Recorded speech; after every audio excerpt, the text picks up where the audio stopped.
Y'all come on in, baby. Come on in. Thank you.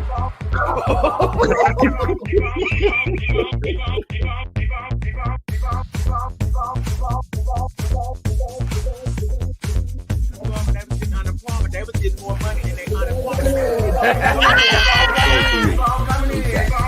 I wait for everybody to come on in. Come on in. Come on in. Come on in. Come on in. Come on in.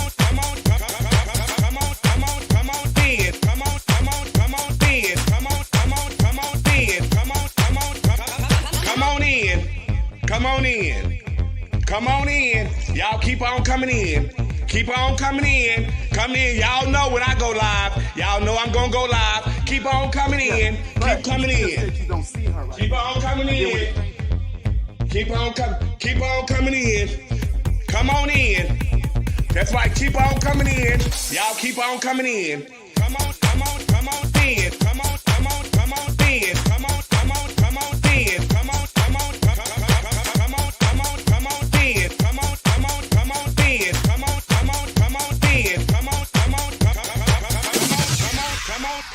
There's no budget here at the Boom Boom Room. See, we have no glam squad here. There's no hairstylist, no nail technician, no makeup artist, just you. This is a do-it-yourself type of gig over here, sweetie. So guess what? This will separate the little girl from the women. Now let's get to it. Y'all keep on coming in. Come on in. Come on in. Come on in. Come on in. Come on in.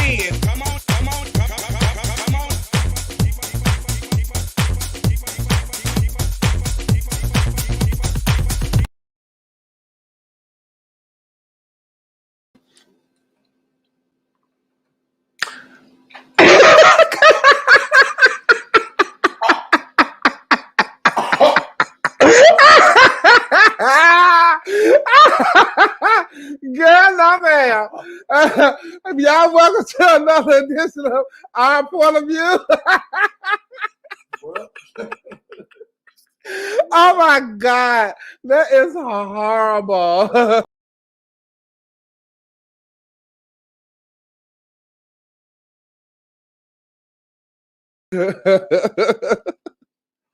Am I up there, girl?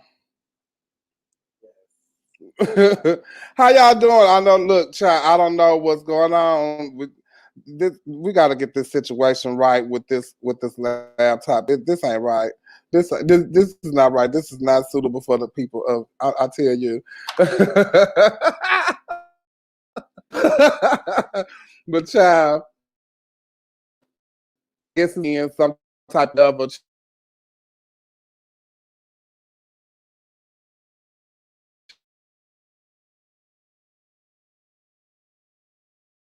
To do. You know what I'm saying?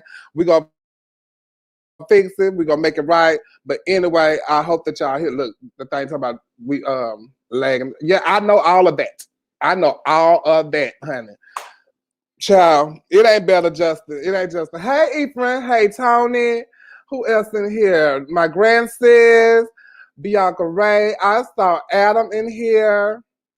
I saw some more people in here, but I can't. Hey, Antoine, yeah, it's the week, and they told me over at Xfinity I had the highest one, so I'm starting to think they lying. But I'm not. I don't think it's that. I think it's my. I think it's this actual laptop. So this laptop might need some work done on it, some type of way or something. I have the slightest idea. Hey, Tony. Hey, Allison. Oh, Allison, you tuning in tonight, Judge? Hey, Aaron. Hey, Justice. My sister Paris France is in here and everything. So, yeah, I hope you guys had a wonderful week. Yesterday was 420. Trust me, I got my life. I went and partied over at Culture 2020 with Tim Bay. So shout out to Tim Bay. Tim Bay had a 420 party. For those of you who don't know who Tim Bay, which I'm sure y'all do, he's a comedian here from Houston. And he's doing really good in his career right now. He's going on comedy tours and doing all the things, good things like that. So I'm very proud of Tim Bay, about to say honey, and all that. Let me see, child. I hate this freezing thing because this is not becoming of a woman. Coco, yes. Girl, I'm so discombobulated over here right now. I don't even know what's going on, child. But I'm here for the boo and the shit. Yeah. So yeah, y'all just gonna have to bear with me when I get to other people in here. I'm gonna switch computers with Coco. True T. That's all I'm gonna do is switch computers with Coco. So we're gonna bring Necole Luv Dupree in. Y'all welcome in Necole Luv Dupree. Hi everyone. Hi Necole, you look lovely. Thank you. Considering I got dressed in 5 or 6 minutes. It don't take long, child. Trust me. Right now, let's bring in Necole Dupree. Oh, girl. Hello. It will Hello. Get me. Hi, Necole. Hi, how are you guys doing tonight? Fine, what you got Chevelle doing over there? It's a Houston thing. I think I must have moved by Porsche and didn't even know it, child. I'm like, I'm not even getting it. I clearly don't understand. But watch everybody else. We think gonna be fine, and mine gonna be the food. I can't even tell y'all who in here. Who's in that, Coco? The surgeon here. Porsche here. Oh, okay. Well, let's bring in the surgeon.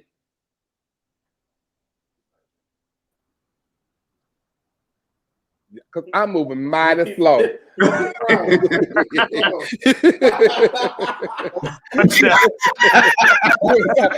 so tired. And I tell you, I am Parole's boots over here, honey. Everything is moving in TikTok motion, honey. Oh my God. All that happened when you left that house. Hello? When you moved, yeah, everything just went haywire. When you was out at that big house, you didn't have any problems. God, I think it's the wires. I think it's the wires. Okay, the cups. I think it's the wires, child. Is Porsche in here? Yeah. Okay, well, let's bring in Porsche. Everybody. All right. Oh, girl. Mama got a shadow do, baby. Okay. What's going on? You got your Sade lip and eyelid on tonight? Is it a crime? Okay. Ready for the round. Child, I'm over here freezing and jumping from ship to ship over here, honey. It was like, oh, Lord. I'm like, I don't know what's going on, but I'm going to make it. I'm going to be all right. I sure am. I am going to be okay. Porsche. What's up? We got Splash coming up, girl, in a couple of weeks. I know, I'm so crunk. Child, yeah. So me, Porsche, and Giselle, if y'all coming down here to Splash, we gonna be on the show at the day party at where is it? Capitol Bar? Yeah, at Capitol Bar. So y'all come on and party with us during the day, hosted by Flawless Oz with DJ Panda at 2415 Main Street, Capitol Bar. At what time? From 4 p.m. to 9 p.m.? Mm-hmm. All right, just y'all come on down there and party with us, and then we're going to be at... I think Stasha going to be on the show, too. That day? Yeah. I'm not sure. That's what I heard from my understanding. Will Tamika X be getting naked that day, too? Huh? We don't know what Tamika X will be doing that day. we don't know. The showcase. Coco said she won't be. Whoever that Felicia fella is in the comments, watch yourself, baby, because I am an on-site kind of girl. What Felicia Miller? What happened? What she say, girl? She's just in here cutting up, but I got something for that ass you sit on. Oh, girl, you know we can get rid of girls like that. Oh, be nice, Felicia. Yeah, keep it up, Felicia. We don't do all that over here. As a matter of fact, bye, Felicia. Not bye, Felicia. Let me see. Hold on.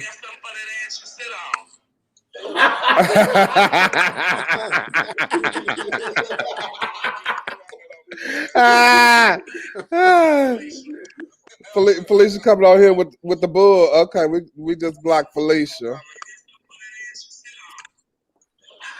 Bye, Felicia.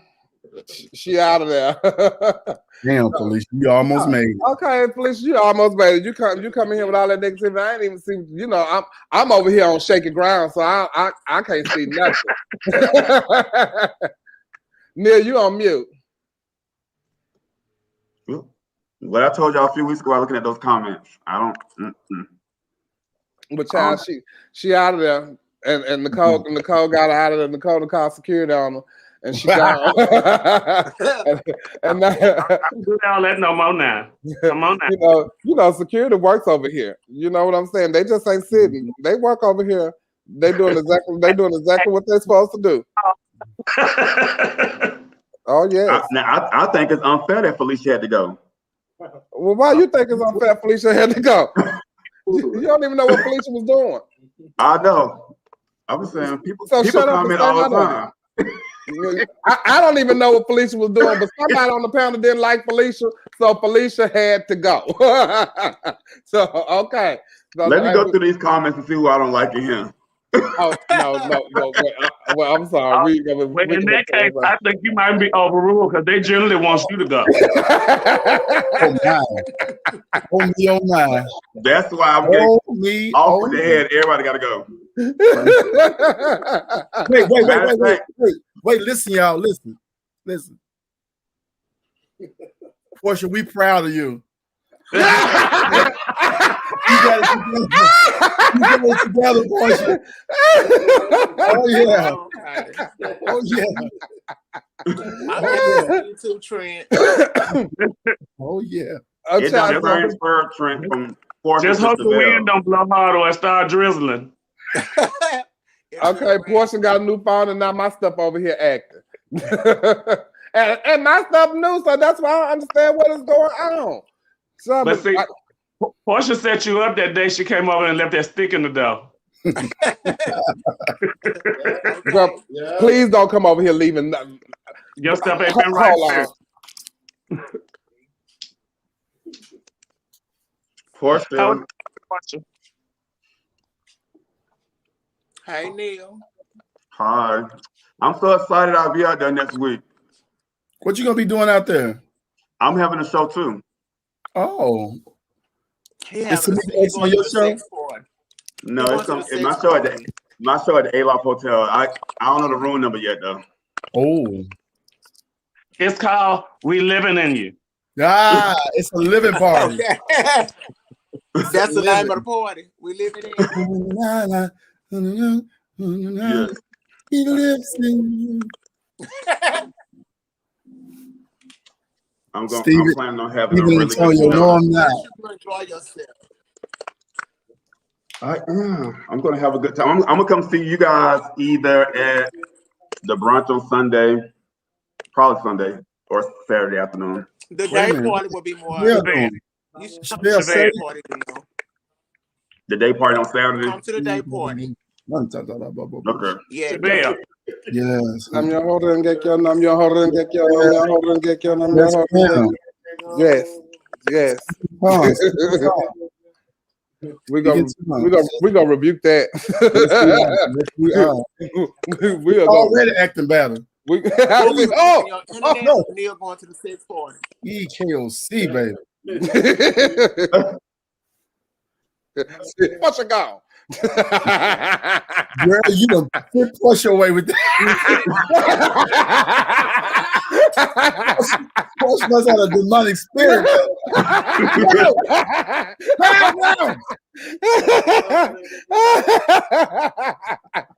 Oh yes, baby.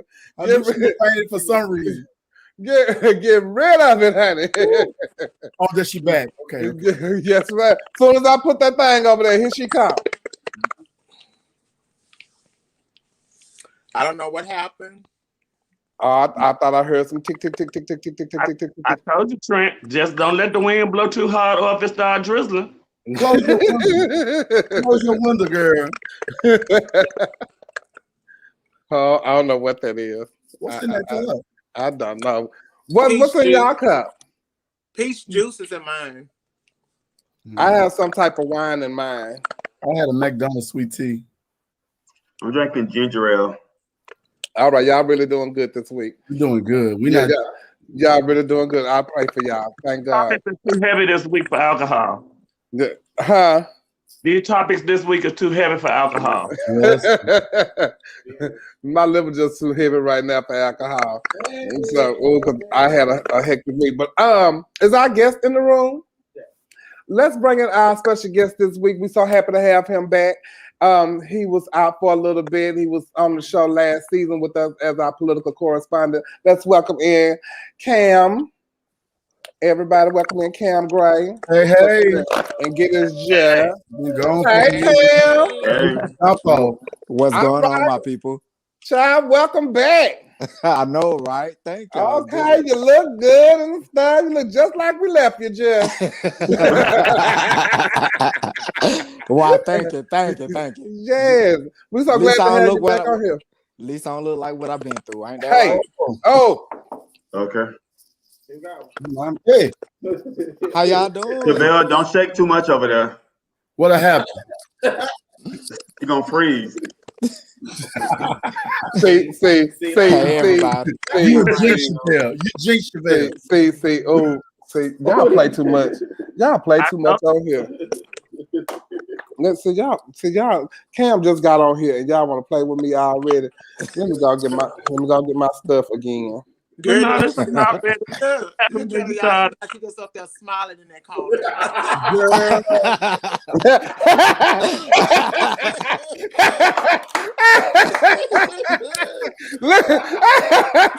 Queen, you're not gonna do me like that now, Queen. Yeah. She's smiling like I said, hey, King. Oh, okay. she's smiling like it's 420. Look at her. I love you, King. I love you too, Queen. Okay. Oh, isn't that sweet? Yeah, call each other. Yeah. Yeah, you're at work right now. Yeah. So anyway, Cam, you was out for a minute due to you had a terrible car accident, and this will be like your first time really kind of talking about your car accident. So tell us what happened. Okay, so yeah, this is my first time really commenting publicly on what happened. And it's amazing the stuff that's been floating around. You know, I've had people to inbox me like, you know, I'm glad you're still living, stop that drinking, or, you know, be better, be careful next time. And I'm like, it had nothing to do with drinking. It had nothing to do with anything that was really my fault. So here's where the story begins. So basically somebody tried to kill me. Wow. They wasn't trying to kill me. They was really trying to kill a client. This guy who was from Alabama State University, he was involved in an incident that happened on campus involving another student who went missing. He was known as the last person who saw the student.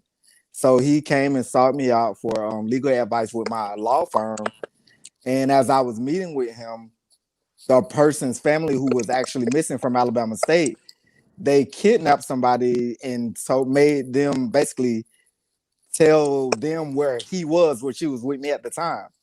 So basically, we left the office. They chased us downtown. They started shooting up my car, and they shot up my car until I crashed out.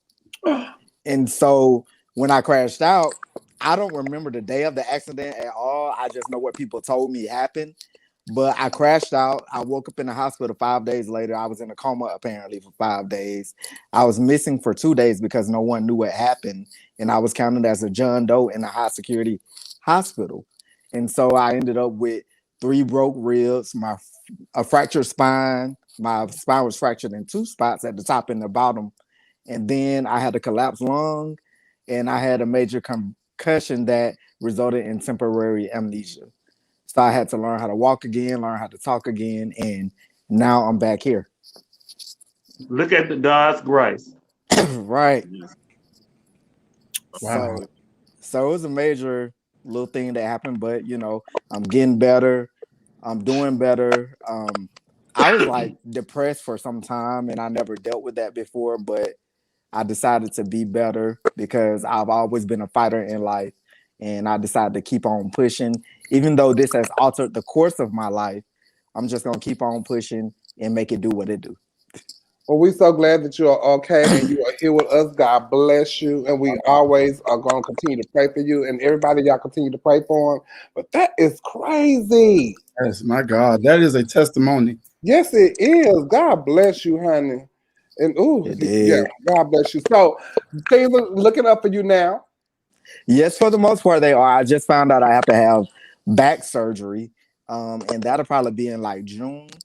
But after the back surgery, I think that'll be the last of everything, and then I can just, heal completely.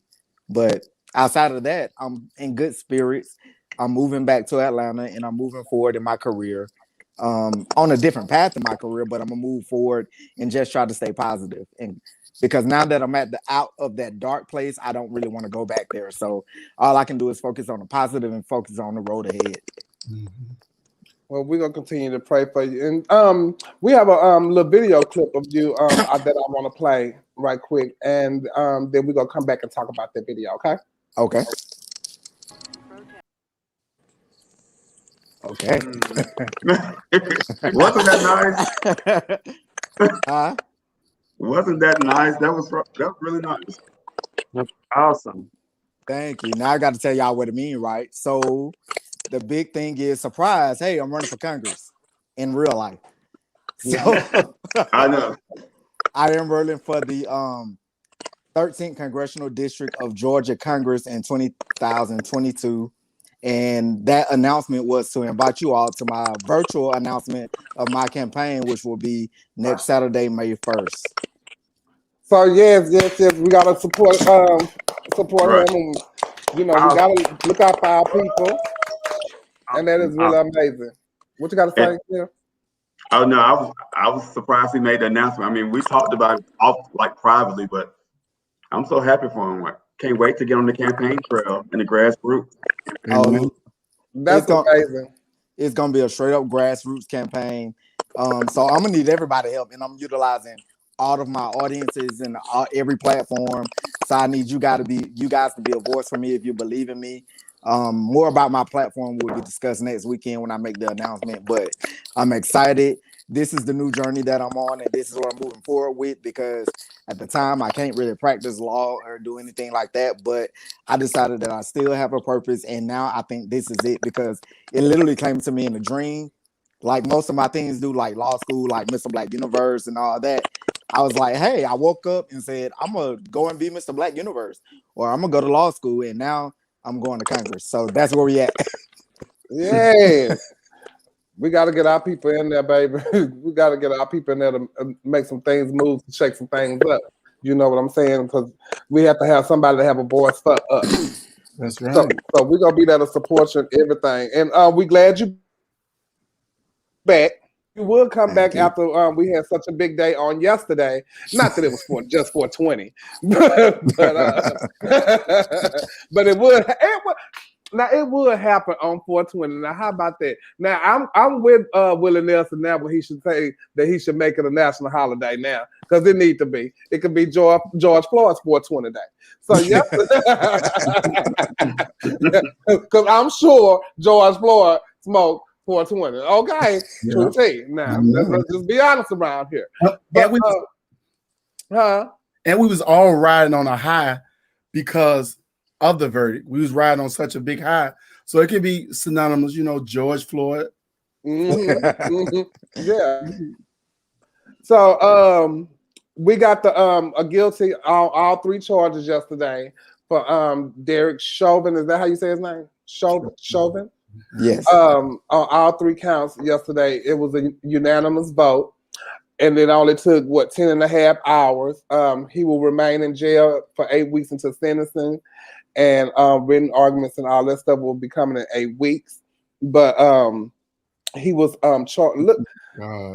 So I know I've seen the video and all that kind of stuff when it happened, but I did not know. I guess I didn't really pay attention that he had all of his body on that man. Mm-hmm. All of his body on him. His knee was on his neck and his back, like you was just in Indian style. And I'm like, that is not how you handle a person. I don't care if you are arresting them. And what I appreciated from the prosecutor is like when he was saying everything about the second degree murder, each charge, he broke it down in definition and everything for each one of them so they can blatantly see this is what this means right here. And he showed the video. And that's what happened right there. Mm-hmm. And then he went to the next, this means such and such and such and such. And this is what happened. And that's what he did. You know, all of that, you know, even to the point where he was saying one of the charges had something to do with people seeing it and telling him. And with the 9-year-old girl testifying about when the paramedics came and them saying that they even said, get off of him. He even had a video of when his colleague had told him, don't you think you should turn him over? He said, no, he good. Whoa. Mm-hmm. You know, what I liked about the prosecution is that I thought this was like one of the best cases a prosecution could make. I mean, they were very detailed. They were very thorough. It was like they left no stone left unturned. It was so good. It was like really good from beginning to end. Like most prosecutions, I don't really have faith in because they be slacking sometimes, but they really, really did the thing.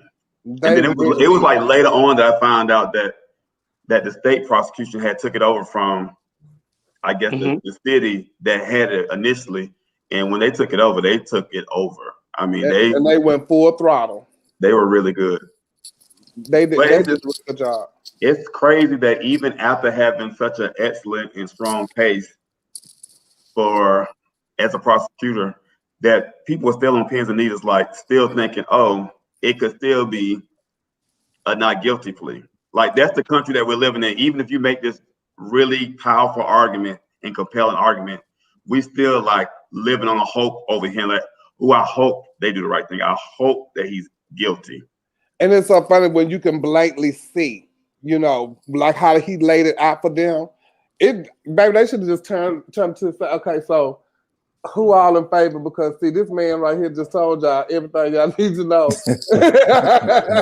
Who all? Just say I, because he just laid it out for you. He really, really did. That's why I really didn't probably take that long for them to go back there and do what they did. You know, because I'm like, I really. Oh, go ahead, Neil. No, go, Cameron. I was gonna say I really think the prosecutors did a really good job. Because with most cases, I think you need to take them through, like, it's a jury. They're regular, everyday people. They don't know all legal terminology. So it's important to break things down step by step and show them why this is important and this is why this matters and this is why I'm showing it to you. Because the charge says you have to charge XYZ. And this is part A of the XYZ. Mm-hmm. And that way it makes it easier for a jury member to understand it, especially when you had a defense like Chauvin had, who just basically their job was to come in there and confuse everybody. And that's what they were trying to do. And they focused on everything except for the main question, which is, why did you find it necessary to have your knee on this man's neck for 9 minutes? That's a question that they never answered, and they probably couldn't answer it. Because he felt like, who are these people and the audacity of you to tell me to move? Mm-hmm. True. That's what it was. And even down to the very, very end, I lost hope. I had absolutely no hope or faith in the system. We've seen so many cases that have gone to trials and stuff. I can't remember exactly which one it was, the young man named, but when he was being chased by the police and the police shot him in the back. Then they planted a gun and everything on him, you know, so that they couldn't use the defense about he was running away. And then there was a boy on the side who the police never even saw that was videotaping the whole case. Mm-hmm. They presented that in front of the trial where they found out and they saw everything that they wrote up in the reports and all of that. None of that was correct. That they were lying about the whole thing. And then what happened? It was a mistrial. So no, I have absolutely no faith in the system. I think this is a one-time kind of thing for right now. Hopefully this will be the start to police reform and that they hold more people accountable for stuff. But I still actually have no faith in the system. I'm sorry, I've lost that long time ago. That's what his daughter also said, that she hoped that this is a start for police reform and everything like that. So because this can be a one-time thing. It was a jury was made up of six whites, 4 blacks, and 2 biracial. Yeah. Also, one other thing. Another reason I think that the verdict went this way, and that so many people of power got involved, was because they knew the magnitude of what happened when we finally saw the videotape, and they knew what was going to happen had it been a non-guilty verdict. We would have still been on fire. I was so terrified yesterday trying to hurry up and get home before the verdict because I didn't want to be out in the streets when they said not guilty. Yeah. Because they already know how to happen. United States of America up yesterday if that verdict would have come. I think they would have. I don't know if you guys remember the Trayvon Martin trial, but I kind of felt it was going to be guilty on all charges because it happened so quickly. Because with Trayvon Martin trial, the jurors kept asking the judge for questions. They kept coming back and forth to the judge, like, okay, this question. They kept asking to see more evidence. This jury, they didn't ask the judge no questions. They didn't ask to see nothing. It was just too quick for them to say not guilty to me. Yeah. So since they did it so quick, I'm like, oh, he's guilty because they're not asking the judge no question. They ain't doing nothing. So I felt a little different with that one. I mean, typically when the jury comes back fairly quickly, that's more of a good thing for the prosecution. That means it probably is a guilty verdict. But we're living in America still. So exactly, we are. I've lost hope in the system. You know what? It's still not set up for us to succeed. It's still not set up for us when they still have not passed the Emmett Till lynching laws. They still have, they still have that. Right. After they let them they have to pass them. After they let them people march up to that White House not too long ago and cut up like that, our people was already ready and cocked and loaded on yesterday. I think Maxine told them to be ready. They was ready. Like y'all let them cut up like that at that White House. They was most definitely fit to set Christmas off on yesterday with lights everywhere.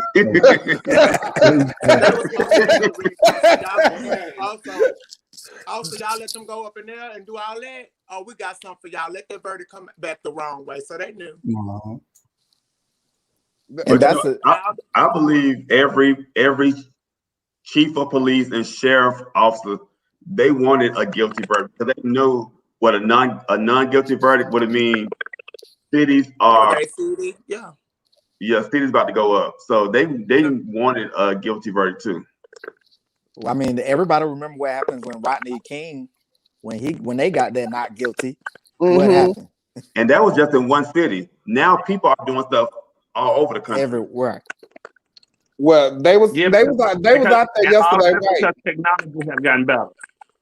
Yes. They was out there yesterday waiting.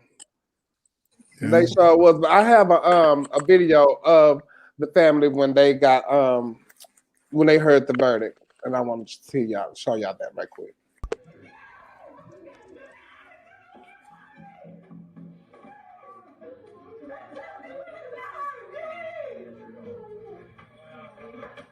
Incredible. That was y'all's first time seeing this video. I mean, just thinking back on the moment, how does this compare to what you guys have gone through in the last year, Brett? I'll let you say something. I mean, words can't explain how we're feeling right now. Justice has been served, This peace for everybody around the nation, around the United States, not just for us. We made history with this. Yeah. History, you can believe. So you have hope. We have hope. We're going to keep hope alive. And for everybody else that's going through the same thing, the Floyd family going to be right there with them. Right behind you. Right behind you. Right beside you. And you know, you guys, a unanimous decision by the jury, just 11 hours or a little bit more of deliberations. I don't think anyone expected a verdict this fast for such a high-profile case. What questions that you all may have? You know, the jury has spoken, the verdict has come in, and Officer Chauvin was found guilty on all of those charges. Let me just say that. So that was some of his family that couldn't be there for the trial. So they were at home here in Houston, where he's actually from. And then they had people like all out in Third Ward and everywhere, just like waiting to hear the verdict. So everybody around Houston was celebrating, and they lit their lighters up. Of course. Put your lighters up. Okay. The only thing I don't want people shouldn't get accountability mixed up with justice. There is no justice in this country, and there has never been, because white supremacy is embedded in the very DNA of what we call our criminal justice system. So there still isn't any justice. What we saw was accountability, which is a step towards it.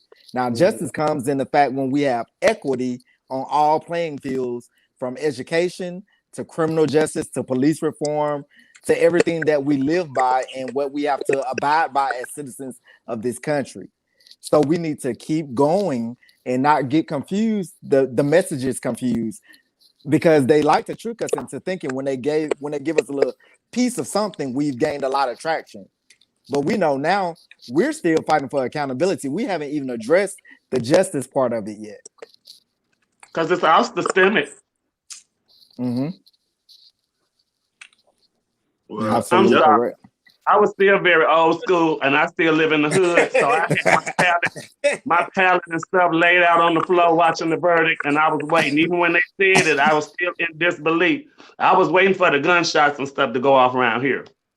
Oh, yeah. Down there, imagine. But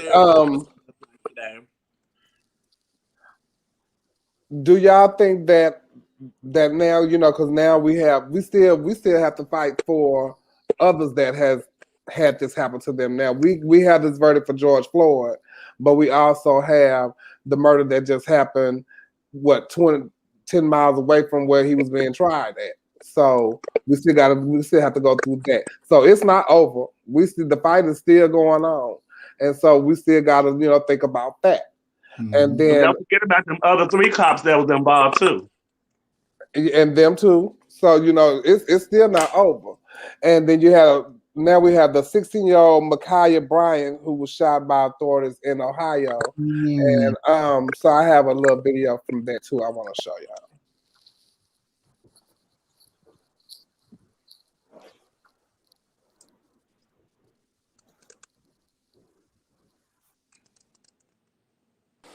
Earlier today, we had a police-involved shooting.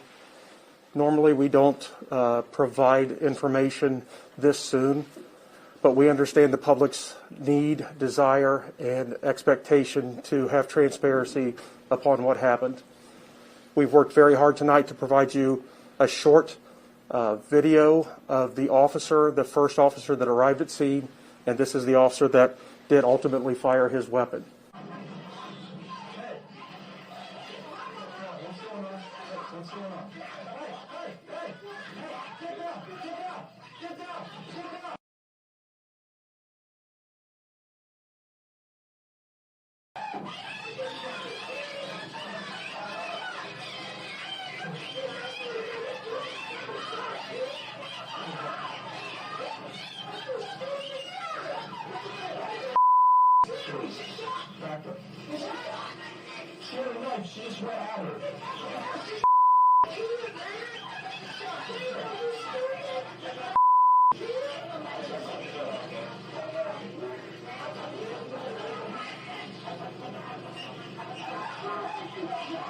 Medics were called right away. Officers, you can see from the video, the one officer is assessing the young lady for injuries, and then CPR was started. Once we are able to release that full public record to you, you'll see some additional life-saving measures that were taken by at least 2 officers that were at scene.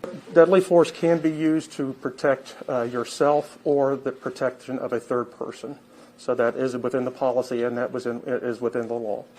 That is what the law says. Whether this complies with that will be part.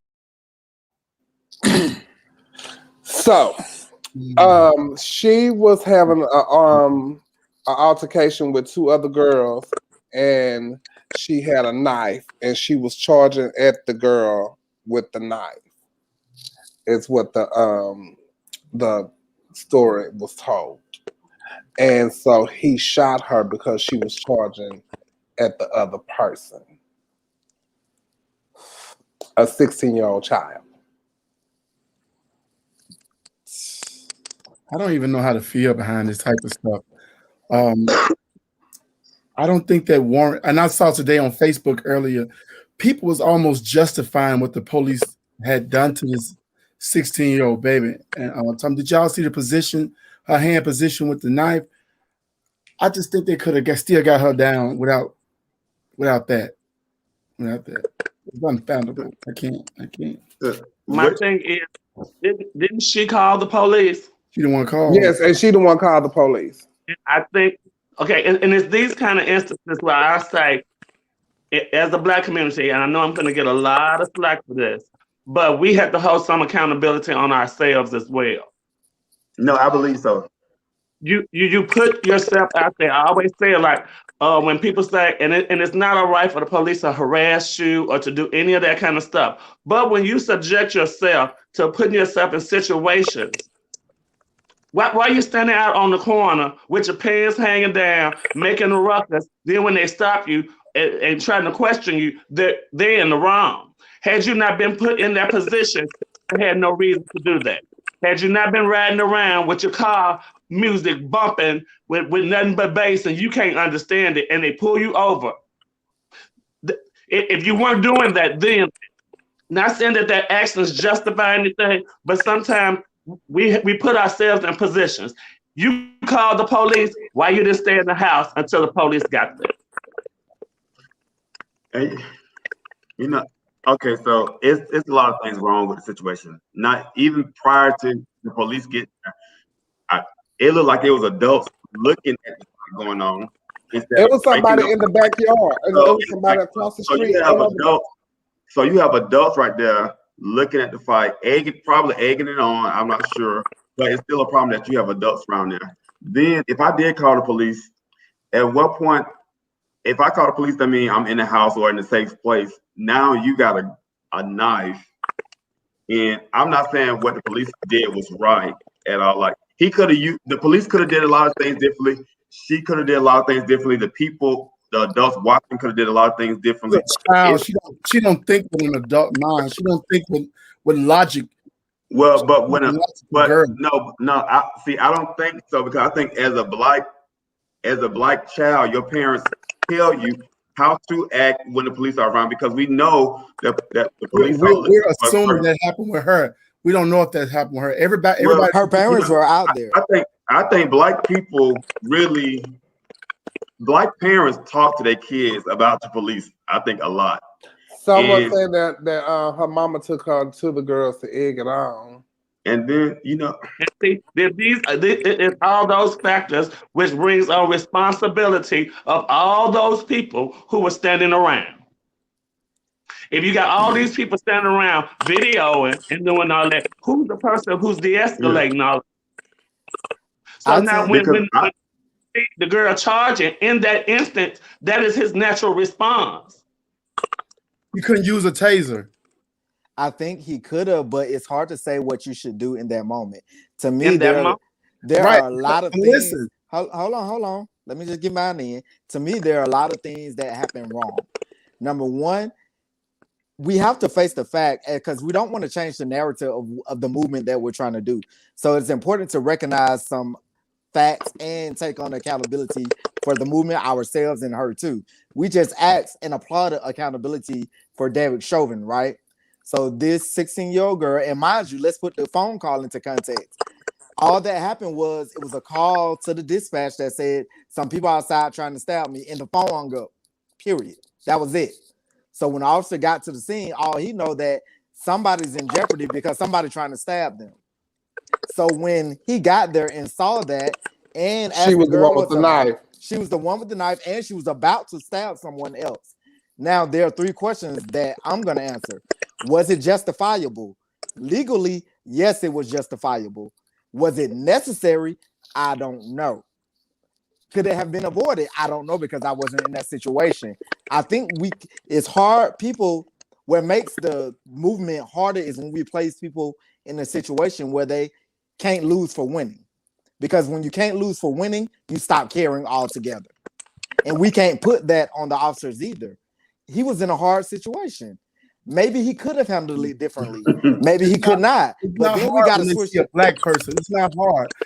I've watched a lot of videos online where all these white people got so much grace from these police officers, and they've done worse than that. They have dragged the police and everything. They have these things. It's easy for them to point their gun at a black young lady because that's what they target. But Trent, you got to realize black people and white people are not on the same playing field. We are not the same. That's what I'm saying. But that's exactly what I'm saying. But I think that needs to be the focus of the message then. Yeah. I don't believe that we need to criticize the officer for doing something that he probably had to do. Criticizing him for killing a 16-year-old. I think what we need to do is criticize and emphasize more on policing reform because there is a direct difference in between how whites get handled by white police and versus how blacks get handled by black police. Let's focus on that narrative. I don't think critiquing what he did, because what if he never did anything and the girl in the pink would have got killed while he was there? Who would have been mad then? Everybody would have still been mad more than likely. I mean, especially if it was your child who got killed while the police were standing there. By Tommy. It was just a no-win situation, I feel. Maybe it was. But, and trust me, I totally agree with what you're saying, Trent. I just posted a video the other day of the man sitting up wrestling with 2 police officers. He got up, he beat them with their nightstick, then got in the police car and drove off. They didn't even shoot at the tire.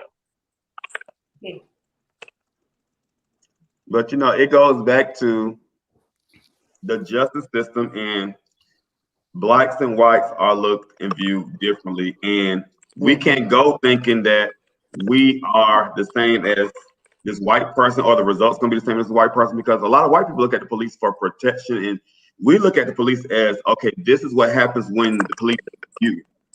I don't think it's just a difference between how black people tell their kids about the police and how white people tell their kids about the police and how they view the police. So we can't just we just can't do some of the things that other people can do, and that's just across the board. That's not even just with police; it's just in general.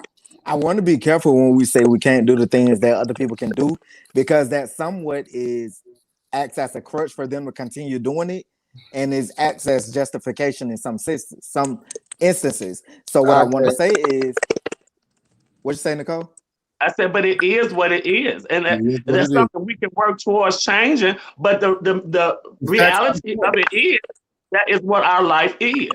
And the thing is, the awful thing about it is that change does not come with us. That change comes with the white people that's in power. Yeah, it is. So that change does not come from me. I can want to change all day long, but I can't. It's the white people that's in power. But it also comes from like what I've noticed, and why one reason that made me want to run for Congress too is because they make these laws that on the surface seem like they've done something, but in essence they do nothing. And so things like policing, let's easily change that up. Number one, it's about time that we start visiting non-contact traffic stops is one of my ideas that I think we should visit. And I also think we should visit other standards where we do things like make it mandatory that if you use lethal force, immediately you need to start rendering life-saving aid. Or number 3, we need to make it mandatory where you have to know how to target and aim to shoot to disable, not to kill. And that's one thing that I noticed a lot of police don't even focus on. They just take their gun out and shoot you dead in the chest or in the head or something like that. Now, in the military, I know if we're trained in the military to be able to, I can shoot you where I want to. I can shoot you in the hand, the leg, whatever, because you become sharpshooters, marksmen, and expert riflemen, I know that police can do it also, because they want to be so much like military in every other instance, but they don't even know how to work their guns themselves either. I think all of these are steps that we can take to make policing reform much, much better also. Somebody definitely can start with the training, because it only take you, 8 months? I don't know if it takes that long. It's about 6 to 8 months to become a police officer. No, you're not fully trained for that. You get you somebody who's 25, 26 with that kind of power. You riding up in a souped up, lit up vehicle and all of that. There's nothing nobody can tell you. True. Somebody just said they should eliminate qualified immunity. I also believe that needs to go away too, because like the lady who shot, what's the man now? I forget his name. I'm sorry. He just got killed by Kim Powder, the woman police officer. Marquise. Is it Marquise? His name like DeAndre or something. DeAndre guy just got killed by the woman police. She said she mistook her taser for a gun. So what happens, Miss Lady, is even if we do believe that it was a mistake, guess what happens with mistakes in the real world? We have to face the consequences of our mistakes and our actions. So you should be treated no differently than everybody else. Somebody said Deontay Wright, that's his name. So, okay, you made a mistake. So now you get to pay for that mistake just like everybody else. There shouldn't be any qualified immunity. There shouldn't be any reason why you're an officer and you get to say, oops, I killed somebody, my bad. Yeah, I believe that. But somebody, I saw somebody up here put like, why do we have to be superheroes or whatever the case would be? But that's Black people in general. Like, I'm sure your parents probably, or your parents told you that in everything that you do, you have to be 10 times better than your white counterparts. If you're equal, you already lost. So you do have to be a superhero to get out there. You can't be common and the same, because the playing field isn't the same. Yeah, right. That's true. I blame that on years of history, because for so long we've been taught to ask for equality instead of equity. Why am I asking for equality? First of all, who says I want to be equal to you? I may be better than you. What I need is equity. That means give me the tools that put me at the same advantage as everyone else. But those tools have to be measured properly also. Go ahead, Necole. That's what they were saying when they kept telling them about defunding the police and using some of that money to put that into the neighborhoods where it's really needed and all that. But they use the term as a negative thing, as if it was to shut the police down. And that's not what the narrative, you know. I think they're playing semantics when they say, when they know we don't mean shut the police down, but what we do mean is we need to demilitarize the police, and we appropriate those funds to other sources in the community that could better serve the community and act as a deterrent towards crime. Yeah, but they never wanted to talk about what the explanation of that was. They only wanted to use that as a speaking point to make it seem like we were trying to take the police away. Exactly. You're right. You wanted to ask them, Chevelle? No, because I'm going to cut y'all out because I'm on pause and I know what's going on. So let's go to a commercial break and come right back. We'll be right back. We're going to commercial.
And girl, they always catch me with that pen in my mouth. We back. So look, I will play one more commercial and I'm gonna switch computers. We'll be back.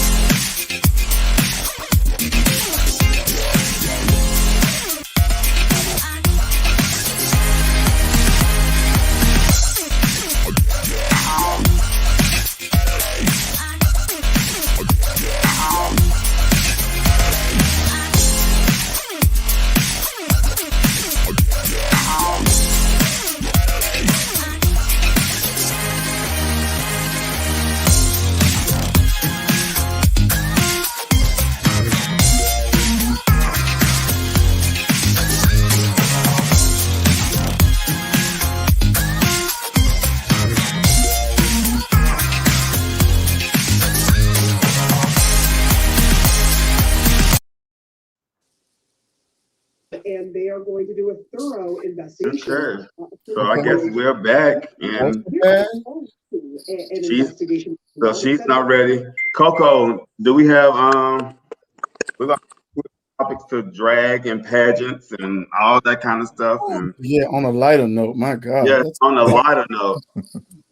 I told you the conversation was too heavy for alcohol or not. So way heavy for alcohol. Yeah. So, Coco, do we have Tamisha Iman video ready?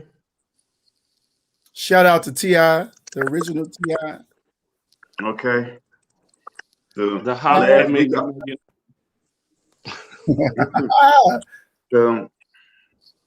she said what she said. It's some arrogant girls out there who she don't like, but she congratulates them when they drag. Commend they drag. It's noteworthy. Yes. I think I'm back, child, a little bit. Okay, there you go. So with her video, that was, I guess, did they release that last week for their reunion?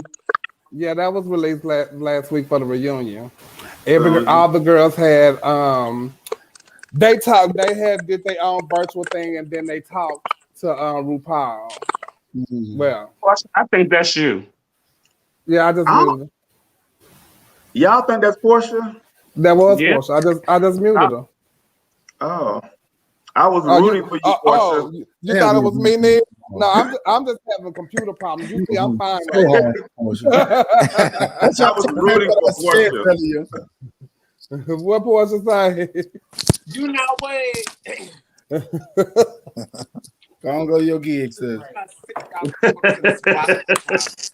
Don't get there early. So, don't get there early. Her video, I know, like when they was getting ready for it, because Kobe helped choreograph the video, and I saw Pierre in the video. So shout out to them. Shout out to Tamisha. They did like their own little thing, but the reunion was horrible. I didn't even watch it. Who in the top two? Who in the top two? Well, there's not a top two right now. It's four. It's a top four, and the top four is, let me see, what the things. I mean, with the I'm sorry. Y'all be saying Venus James. She cannot stand Candy Muse. Are you on that? Okay.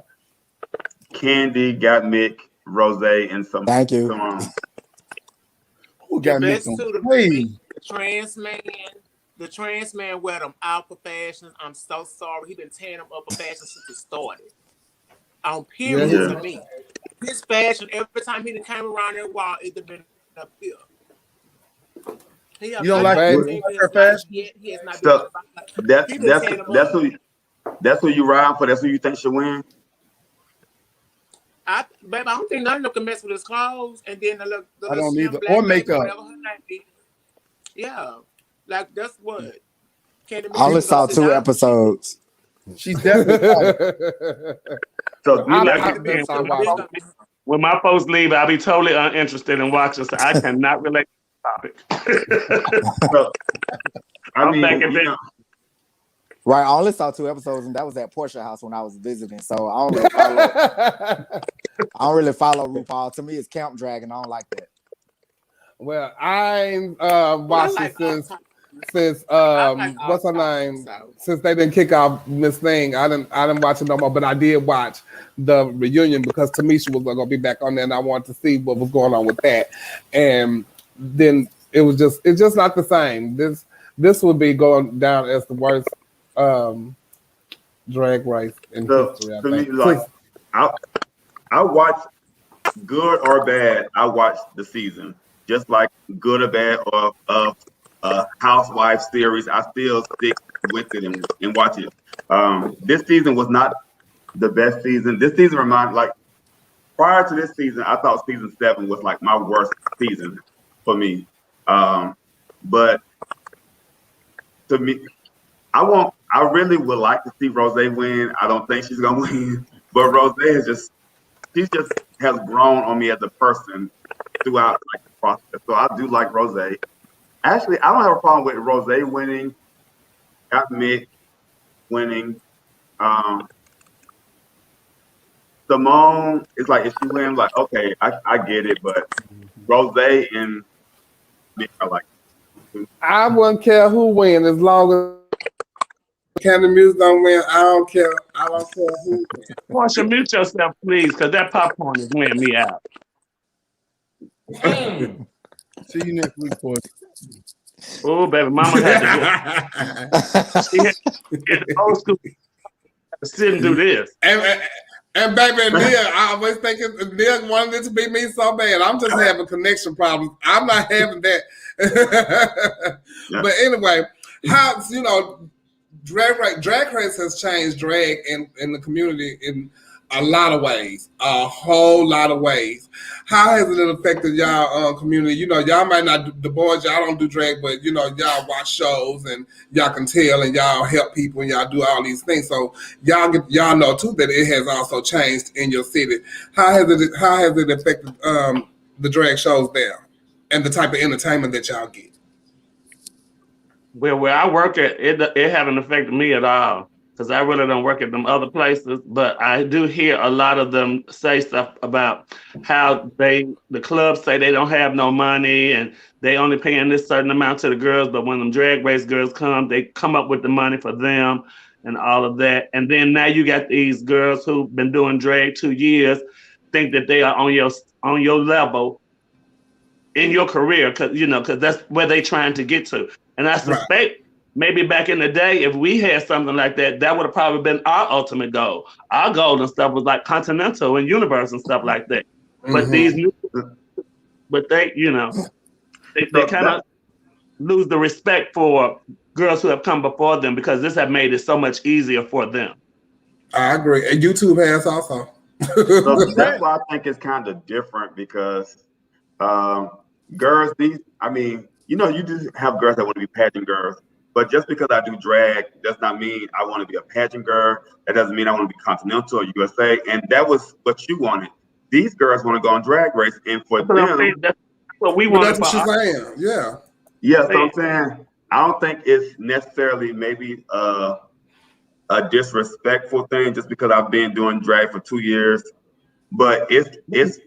You think you're on my level of somebody who's a veteran of 20-something years. Yes, that is disrespectful. Well, I think the drag kind of evolves with different things. It's almost like an artist who came out. Shaka Khan is a big time artist of her generation. Everybody knows Shaka Khan. Then you have a new person, Nicki Minaj, who came out, a newer generation. But Nicki Minaj will pull a bigger audience. But that doesn't mean that Shaka Khan is not important. It's just the times change and what people like change. So I don't think it's a disrespect. Once again, you also respect those who came before you. That's true. It is a high Nicki Minaj, I don't care what kind of crowd you bring, you're still never going to be on Shaka Khan's level. I'm saying when I'm saying disrespectful, I think because some of the girls think, okay, this is my city or this is my whatever. I work here, so. But this person who's been doing drag for a few years, she coming in and y'all finding $1,000 for her. But this person's probably gonna bring in the revenue and the revenue at the bar for that. So it's just different elements that I find that. We'll see you next week. But what I have a problem with is when the when the person that's booking you and they booking these RuPaul Drag Race girls, when they tell you, you say, how much you gonna charge me? I'm gonna charge you $300, $400. Oh, we ain't got that. We won't talk you down. But then next week, you know, they can find that money to bring that other girl in. You gonna make the people that's gonna come see me are going to come see me. That's why you called me to book me. So why you don't want to pay me my little money, my little $3 that I'm asking you for, but you gonna go and pay this girl this. And not all the Drag Race girls are good. They ain't bringing in the costumes like that. They ain't, you know, not all of them are doing that. But we have gotten away from drag a long time ago. Do you think? Because when I first came out, and I act like I'm so old, but I ain't so young either. But drag was different. It was about boys jumping in, you know, putting on their pads, doing everything. But then it went more to female impersonation more so than drag. So I think RuPaul lends that lane for those girls who still getting in, learning as they go, but they just on a different level with it now. Well, yeah, it's totally different level now because they're not wearing the pads. They're not wearing the titty pads. They're not even tucking. What's it? I also find like it got a whole group of them that have beards. I ain't never seen that before. Yeah. You know what I always say though? You know, like when you go to a national competition, right? And like the really big ones who got all these prelims, and you see a girl that you be like, why is she here? Like, did she know she was horrible? But you look at it, she might be the best girl in her city. She may hit the stage, they live for her, scream for her, and everything. So one thing I do like about Drag Race, it gives those kind of girls a chance who wouldn't normally have a chance in this world of drag and especially in Atlanta, I think Atlanta is like a grooming place for most. It sets the standard for what drag is, I would say, especially on the Black community. Some of them girls will never be able to reach that level. So other than Drag Race, they probably would have never got booked doing anything else. But see, that's the thing that like I kind of, you know, I like to play devil's advocate sometimes, but everybody doesn't aspire to be that type of person. And I think like what Drag Race does is it opens the doors to endless possibilities of different types of people. And I think it really does. And that's what drag is supposed to do. Yeah, and I think that the shows, like when I go to certain shows and they be so caught up on how a person is groomed and how they look. But drag is, I mean, just expressing yourself and having fun and being entertaining. And it's just certain cities or certain places, they just take it too serious and like, you got to be in this box. And if you're not in this box, then it's a problem. And that's what I love about Drag Race, that you can have a person like Miss Joy who Candy. I mean, you have so many different people. Bob the drag queen. But you see, y'all keep saying, well, it's fun and this, that, and other, but you know, they take themselves serious. It ain't, they make themselves look like that. So that's serious because guess what? Now it's a profession for them because you got to understand now they got to take they paying taxes on this money that they making. So this is a business now. So they make themselves look like that. They take themselves serious. Some people don't want to accept those lanes. When drag, hold on, but when you saying when drag is supposed to be fun and and ain't got to worry about the look and all that kind of stuff like that. No, that's when you first start. You only as good as the people you're around, though. You know, you like everybody looks up to that person in their city. That's what they're looking up to. But see, I've said that for years, Trent. I said sometimes girls they stuck in that city, and the one person that they look up to, who is like the head there, is a fool. Yeah. So when you go somewhere else after listening to them, and then the people give you the boot, then then you feel like you're not being judged accordingly. So there is such thing as proper grooming with stuff. And the first one we're gonna start off with is if you're doing drag, you wear some titties. And your tuck. Wait a minute. But I do think that, like, you know, it's a difference because grooming. You meant that. What they need yes, I do mean that. What they need because you are impersonating a woman. Yes. No matter if you drag or whatever.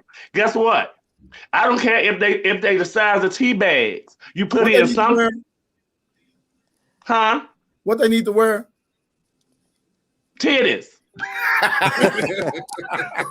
Can I make a comment real quick? It's the titties for me. I feel like the straight man with drag, because I never really got into drag, believe it or not. I did pageants, but I don't like shows. I don't get into all that stuff. So on the outside looking in, I feel like if you tell me I'm going to a drag show, I expect to see female impersonators who are trying their best to look like a female impersonator, whether that be with your makeup, your titties, your legs, your body. I just expect you to give me something that puts me in the mindset of a female. I don't want to see a beard. I don't want to see horrible makeup. I don't want to see a chest. I don't want to see a dick print. Like, but see, I think that we're limiting ourselves when you do that. You're limiting yourself because it's like that right there. You don't have room for.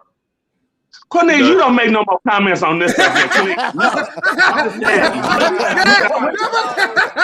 not going to tell me about some rule that has been in play for years in my family. This is one I work in. Now, you're going to have to wear it here too. I'm sorry. I'm not saying, okay, you know what? Female impersonators to not wear braids. It's all right to have change and all that, but you're not going to change that rule. I mean, you know what? Can somebody send me the handbook? Because I'm confused. Well, I'm giving you a couple verses. I have wrote a book years ago. I'm gonna find it for you. But there are different types of drag, though, right? Yeah, there are different types of drag. With Nico Andrews, he booked a lot of former Miss Texas Gay Years of Age, a lot of them. And he did that because he said all they do there is book the RuPaul girls every weekend. They got one there. And he said the people in the city don't know what real drag is. So he booked all the Texas Years of Age because he knew they all were different and they were all going to bring drag. So while we were there and we were doing the shows, the people in the audience, that's what they were saying. They were saying like, oh my God, I can't believe this. I can't believe that. All of y'all was so different in y'all own way. All y'all this, all y'all, like all these great compliments that they were giving the girls, the former Texas that were on the show. He said, because every weekend, you ain't we have some RuPaul girls and they don't wear breasts, they don't wear pads, they come out there with flat chests, and this was what the people here thinking that drag is supposed to be.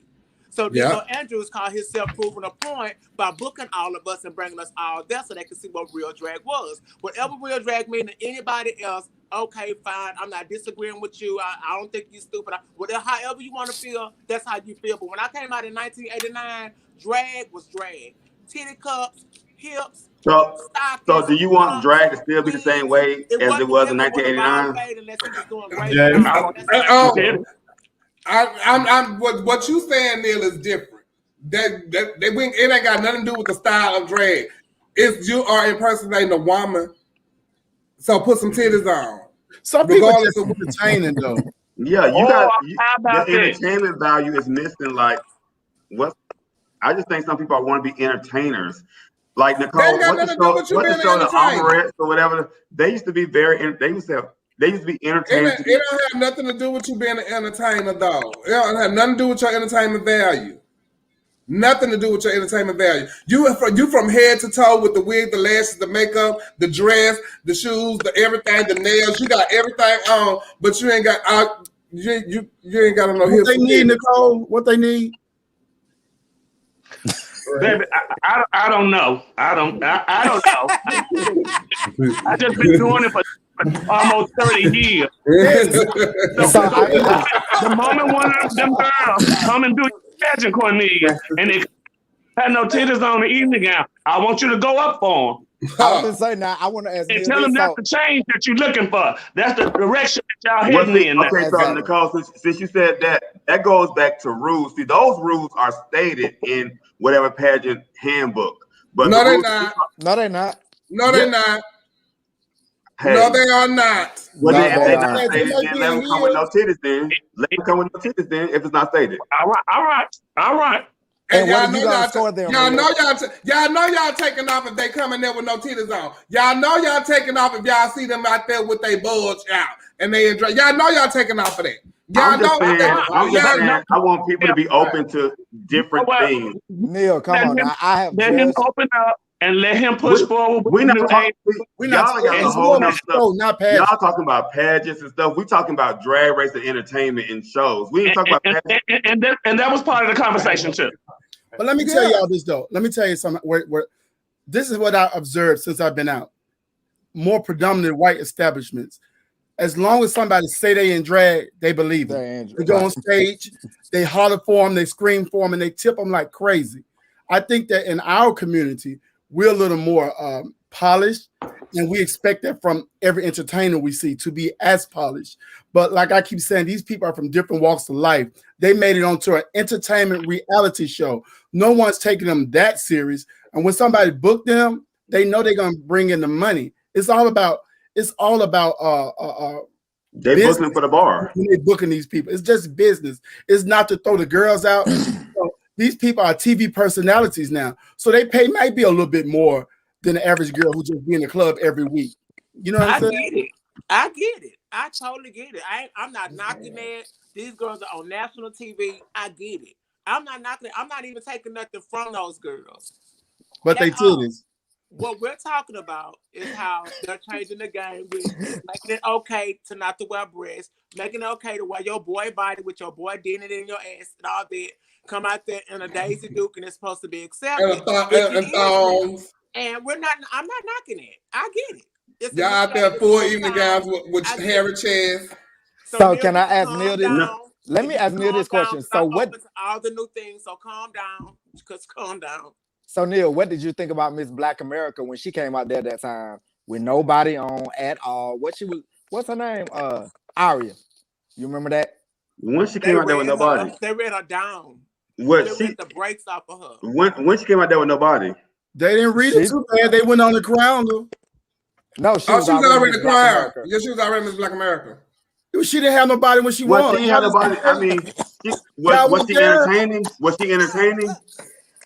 Was she somewhere entertaining people? I don't want to comment. So you can come out. I mean, because first off, I've seen Aria and Lip do Grace Jones with nobody, so it's like it's entertainment to me. And I think people I wouldn't expect her to have on have nobody. Grace Jones. Speaking of Black America, let me just give it up for Mr. and Miss Black America. Now, Maya and Tariq, they performed at this pageant I was just at Sunday. When they came out there, they just lit the stage up with their presence, with their entertainment, with what they had on. They really looked like symbol of excellence. So I really want to give it up to them and give them big kudos for looking like a national. They look amazing. They look good. I saw the pictures and they really did look nice. It's good to see drag. No. With titties. I know, but that's fine. But all drag don't have to have titties, though. Now it don't. No, okay, you're absolutely correct. Now that's all I'm saying. Just be open to different things. You know what? Like Necole, do you remember Bonita Brown used to perform at the Chaparral all the time? She was amazing. She was a good entertainer. She went on RuPaul Drag Race, and she came back in and after that, you ain't seen them nothing about no Nina Bonita Didina. No, but she was a good entertainer. She was an artist too. Yeah, you know, also saying it's not all about the entertainment. Yes, but I'm saying, but she was a good entertainer though. She was not a bad entertainer. Well, we can talk about. We can go. Drag Race, and I thought she was very creative as well. She's very creative, and we can talk on and on about what we think is different about drag. But what should you do when the club cuts your pay because the club is struggling? When and who do you think is responsible for asking when is things getting back to normal? Portia, you got something to say, Portia. Yeah. Come on, Portia. You can do it. I'm gonna let somebody else go first. No, go on, girl. Go on, start. You've been quiet. You've been quiet all night. Now, when she starts, she can't stop. Okay. Oh, we know. I just feel okay. I mean, girl, wow. We've been working with clubs for years, and sometimes when clubs go through things, they'll come to the girls and they'll talk about, okay, in order to keep us together, in order to keep us going, we're gonna have to cut the pay. When we're a family and we enjoy what we do, and the money still coming in other ways, we're like, okay, cool. But how long do this budget cut supposed to go on? And when my budget cut, is your budget being cut? Is the DJ budget being cut? The bartender, everybody budget being cut, or just? Or is it just the drag? Is it just the drag show? Right. And after the crowd build back up and everything get the pumping and all that again, like when is it time for the budget to go back up? Do y'all get that in writing or it's just verbal? Right. It's verbal. It's verbal. But I find it's best to talk about money at the beginning of situations. I've always had a problem, especially in this community, especially when it comes to the girls. When y'all starting the club, y'all all there for us. Y'all rolling the red carpet out. Y'all making sure the dressing rooms are set up. When somebody die, y'all calling us for the benefit show. Y'all need some money to help raise it. Y'all calling the girls and all of that. But the moment something goes wrong is the moment that the girls are always end up lacking. Then that's the first thing to go. When you start letting the security and all that kind of talk to the girls in a kind of way. Or you're not meeting those same demands and all of that. I think when it gets to that part, it's based on the individual. If you want to leave or not. Now I've left several shows because after you start everything going good, and then a year or so down the line, we gonna break y'all down to this. No, you're not gonna break me down to that. I'm just gonna leave.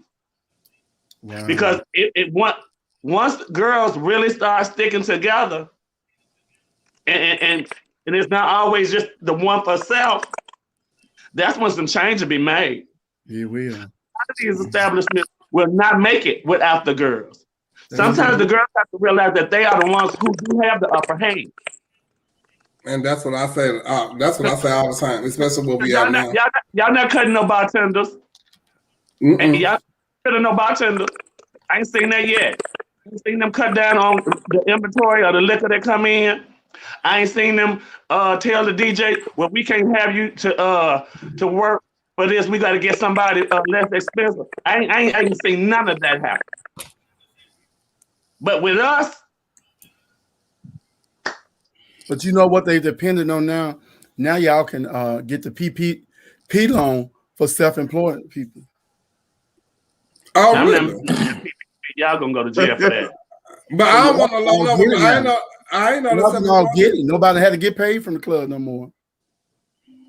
But it's just ridiculous how that's how they treat like the girls and the guys of the shows that's there, and that's what especially if that's what the club is built on. If the club is built on having a show being there, that's what it's built on. So why is that the first thing to go? And then when everything starts picking back up, y'all act like y'all forget. You know what I always wondered too? No girl owned a club. I've never heard of that. Like the girls, whoever they showed, I've never heard of them operating their own space. I think that I know of one right now, which is Wendy Williams. She owned her own club, and on TV. The entertainer / porn star Wendy Williams, and she do that. And it's a beautiful club too. But to be honest, Trent, a lot of the promoters don't own their clubs either, unless they Well, even if you lease in that space, it'll still be yours to say what to do with. You hear what I'm saying? Like I hope for this generation coming along that they're more business minded, so they can create the opportunities that they wish that somebody else would do for them. Mm-hmm. I've always thought about it, and especially now since I saw the Boom Boom Room, it is a lot that goes into running a club, and I do know that it's a lot of responsibility and all that kind of stuff like that. But you got to take care of the ones that take care of you. That's true. And you got to be, and I think it's about communication and talking to people and not just assuming that that they're gonna always be there. Mm-hmm. And I stay at clubs in my hometown because it's my hometown, and I want to have somewhere to perform. But I'm not going to let you take advantage of me. I'm going to say if I know this is what's going on, When I come in town, I come and work and all that kind of stuff like that. But trust me, I'm gonna go make my money elsewhere. So sometimes it's okay because I'm like, okay, but y'all can go through that, but I'm gonna go do this. You know. So if you say, oh, Chevelle ain't never here, it's because Chevelle needs to go make her money. Because Chevelle got bills to pay. And I can't sit up here and let this club tell me, you gotta stay here and we gonna pay you $50. No. They better not hand nobody $50. Oh, child. I'm from that generation with you too, Chevelle. When you get up and get to doing what you had to do, that's what you had to do. We was gone 5-6 times a month on bookings just to make it. And I've never, ever tooted my own horn and went into a club and say, I'm Chevelle Brooks, I won blah, blah, blah, blah, blah, blah, blah. I deserve to get this. So I've never done that. Even when we get on the showcase and say, this is what y'all gonna get paid. Oh, okay, well, that's fine. I'll take that. But I'm gonna tell you what, my demands are this and that. Don't expect me to do this, that, and the third, because I'm here and I'm very supportive. I'm gonna do this and everything that I'm supposed to do now, but not for what you finna give me. Right. Have the girls ever went on strike before from a club and stuck together? Didn't they do that Hamburger Mary's? we quit Loretta's back in the day.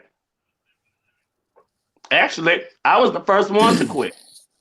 I've always, and it's so funny, because now I know because I'm always the one that always have spoke up. I've been on Showcase with Porsche and them probably since we started being on Showcase together. I was always the first one to get fired. Always the first one to get fired because the excuse was I was always gone. But I know what it was. It was this. Because I was always speaking up. For yourself, yeah. But so, in general, you guys probably make more money out of town than in town, right? Oh, most definitely. Most definitely. The only reason I don't travel as much as I used to is because, well, of course, all the COVID stuff. But when I started working at Lyft, it allowed me to just be able to stay home because I did not like it. To be honest, I'm gonna tell you, I hate packing and I hate going through the airport. I hate it, but it allows me to travel and get to see my friends and all that kind of stuff like that. It does allow me to do that, but it most definitely pays my bills. If I was to stay at home and work here, I wouldn't be able to do that. I wouldn't be able to do that. Let me give y'all some free. This is free game real. Just to interrupt real quick, piggyback on what Trent said, because I see a lot of comments about it. So contrary to what people think, you can get a PPP loan the legit way if you're an independent contractor and if you're self-employed like most drag artists. And drag artists, if you were once on a show at a club, you can apply legally for unemployment. And right now, because the minimum you can get is $113, added on top of that, the $300 from Biden, the minimum you could get a week is $413. So I don't know if y'all knew that, but that was $6 at first. Yeah, it was $6 at first, but I'm all right for what I'm getting. Okay, yes, man. Okay, so y'all knew that. Just being honest. I know about the unemployment stuff, but I didn't know. I didn't know about the PPP loan, but I wouldn't do that anyway because I know me and I don't want to owe nobody no money. See what PPP 2-minute segment with PPP loans, what people do is they get greedy, so they overstate their businesses. You hear a lot about people getting a $20K, but what they don't know is if you're getting $20,000, what they do is say you own your own business, but your business is also making $100,000 per year. So when you get to the point where you have to do your taxes, you owe at least $36,000 in taxes to the government. Most people don't even file it on their taxes. So now that creates a fraud claim. And when that fraud claim comes, now you get kicked off your government, whatever you get in your government compensations or your government help, you get kicked out of those programs, and you owe the the $20,000 back, and you facing jail time. See, I ain't facing none of that because I ain't filled out none of the applications to get it. And let me tell you something. It was about 3 people who approached me talking about some girl, you better get in on this and do all this. Those same 3 people are in jail. Wait. See, they doing the most. Are in jail. Somebody just pointed out something too. I would suggest every showgirl, and you can do this after every booking you get, make them give you a 1099. So at the end of the year, when your taxes get there, you can be able to file those funds and receive proper compensation for them. And a lot of places that they make you do that anyway. You can't even do the show or put your makeup on when you make it to the Rose Room unless you fill it out. And they slide it to you. No, Chevelle, they had got better than that. Remember, for all this to happen, they had started making you do it online before you get there. Oh, yes, ma'am. They make you do it online and everything. Sometimes it's at your station when you get there. If you ain't fill it out, but now they go right online and do it right online, and then they will talk to you for at least 2 weeks before you get there to make sure you don't fill it out. JCL said Bell's bondsman on duty. He said, please do it. So listen, y'all, we was talking about this earlier, and stuff in pageants, and I've been wanting this lately. It is always said she shouldn't wear her hair like this for gown, etc. What are the rules like for gowns and stuff like that? Because you can't wear your hair long for gown. You can't wear your hair. You gotta wear. Who said you gotta wear an updo for gown? Who said that the gown got to do this? Where did all these rules come from when they say in the rule book a full-length evening gown? I think that's in Cameron and Necole rules. That's all it was. And so even I've seen them both buck the rules. So I don't. That's why I need to see the rules. I'll see the rules, but they keep talking about these rules. This was my I've seen people come out in balls. I've seen people come out in shorts and sportswears, but we talk about bucking the rules. So. Yeah, because so even like sportswear, they shouldn't wear that because now the pageant is in July. She got on fur. She out of season. They did not say that just because the pageant is in summer that she had to have on a summer sportswear. Well, some pageants do stipulate that though. Now some pageants do stipulate that. Some pageants say no mixing seasons. Yeah, now some pageants do stipulate that. Now for Black America, they tell you no stones, no sequins, no beads for evening gown. They specifically say these things. Right. But the evening gown criteria is full-length evening gown. with an updo. No, it actually says functional evening gown. Fully functional. They fully functional. Which means that you're supposed to be able to sit down in your dress. Sit down in your dress. I think they should share on stage so that the folks can sit down in the dress. That's when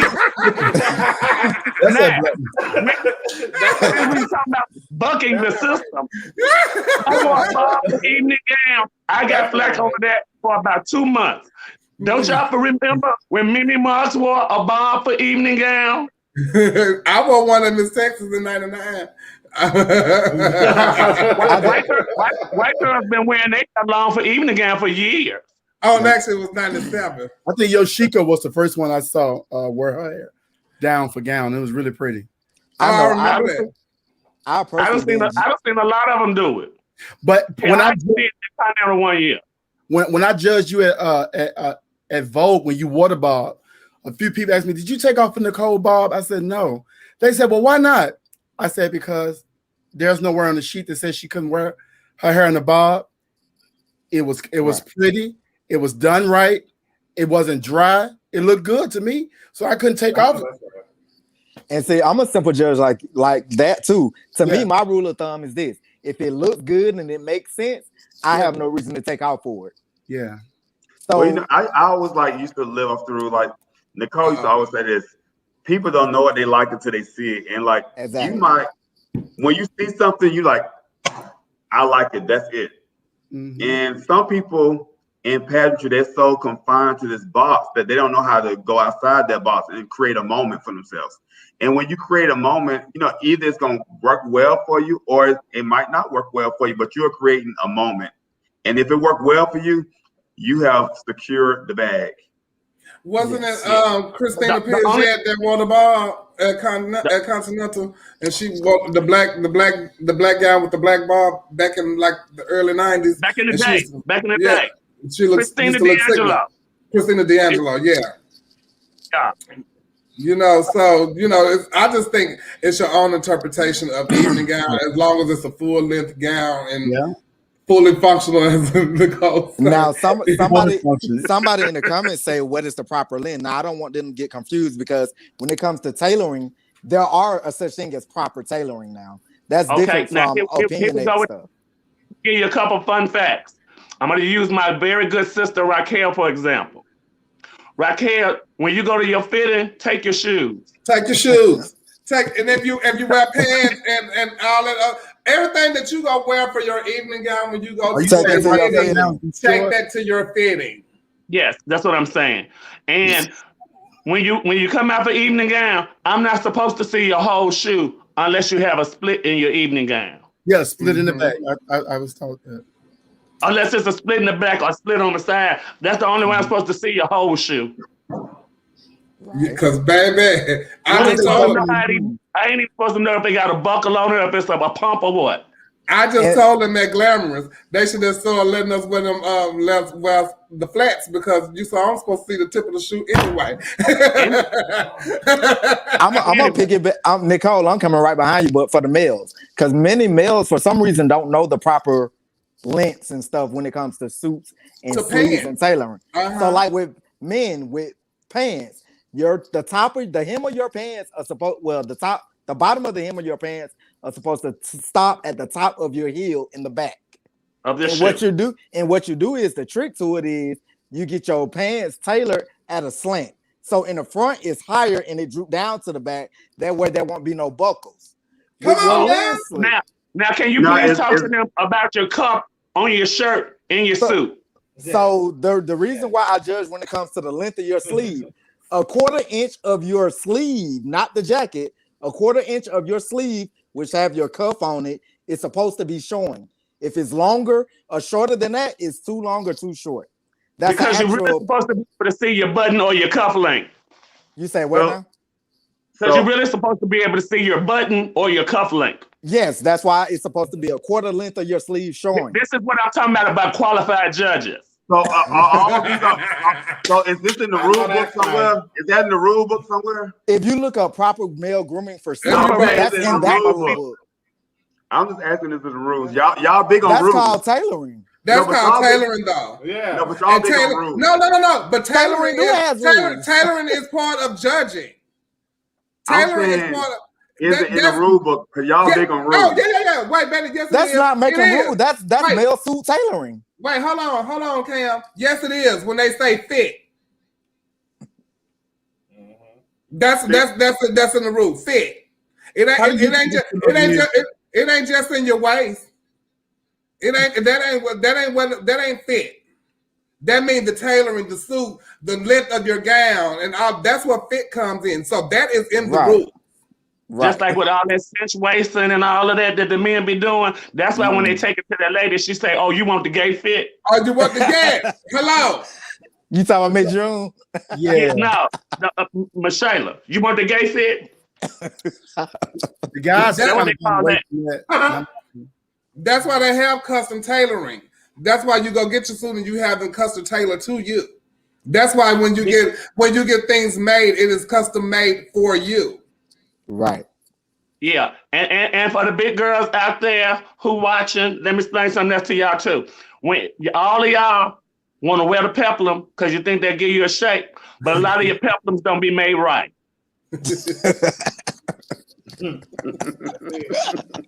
All the peplums don't be made right. Now you got all these. Every big girl don't need a peplum. Don't need a peplum. Some of y'all got shape. Some of y'all cinch belt. Yeah, ma'am. I'm just saying. And also, big girls, when you know you have a skin skirt in the front, please let them tailor your skirt right so it don't cup your stomach. That means the skirt is too little. And y'all remember what Rico used to call them, the egg belly? I call it a skin skirt. Yeah. Or All right. y'all get y'all skirts so tight that you can't even walk in it. You're supposed to put a split in the back of that. Please put a split in the neck. Talking about I'm doing the I can't walk or something. Chevelle, what a video clip of the girl falling at MBU prelim night. I don't know, but I never had that. And that's my sister. Y'all ain't gonna do I ain't even gonna call her name out. Y'all ain't gonna do but if I had it, so if y'all got it out there, send it to me. We can play it next falling, week. just like Alicia Keys. Kept falling. She just kept falling. That shit was Trent, I was at the pageant like, close the curtain. I was screaming, close the curtain, close the curtain. And D West got the whole thing and put it on tape. My God. When I tell you, she gave me very Donnie. It was very Donnie. When we fall down, when we get up, she kept getting up. She never got up. Let me tell you something. I think it was a new. Every time she fell, the audience say, "Whoa!" I think it was her new Fendi shoes, y'all. The shoes were really nice. What year? Just don't even get up no more. Just lay there till they close the curtain. I'd have laid there. She had to roll off the stage like that. What year was that? I can't.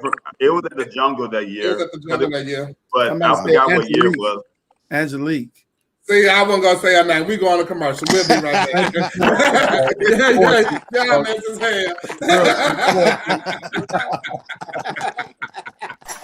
Oh, y'all make this hair.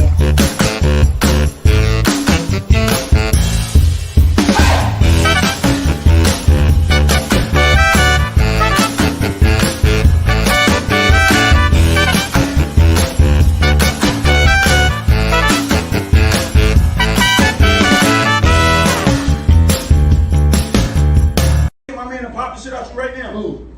You, what you trying to do? Just come go. Yo, Poppy. Watch out, y'all. Everybody watch out. Everybody watch out. Everybody watch out. I'll be trying. Grab it. No, we playing. You shouldn't see that. What kind of shit goes on? When you do something, goddamn it, you ain't had no business doing. I'm sorry. Now, fuck no. Fuck no. You should have never took my car. Never. I'm sorry. Grandma, I'm sorry. I was over at the gas pump, Grandma. We was all like that. Everybody see, I was trying to pump the gas. It don't matter. You should have never he took my car. He was finna shoot at me or something. I don't give a fuck. You should have never took my car. So you worried about your car and I was finna get killed. You goddamn right. Grandma, that's stupid. You stupid acting right now. No, you stupid acting because you should have asked me. You ready to do something to me. Like you ready to do something? Yeah, don't fuck with me right now. No, you gonna find you somebody to play with. Hey, you gonna find you somebody to play with. Come on, we just playing. April Fools! April Fools! Show me your mad face.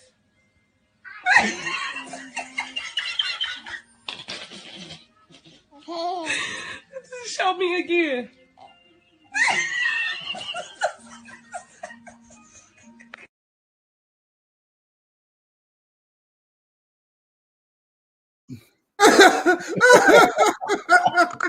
That video with the grandma is hilarious. What a grandmama look like Monique from Precious. Baby, if I tell you she had squared up, like, what's up? That's how my grandmama was. This was like it's a different time now because my grandma used to be in the house making pumpernickel cornbread and just grandma was sick. He said, but grandma, someone's going to shoot at me. I don't give a fuck. I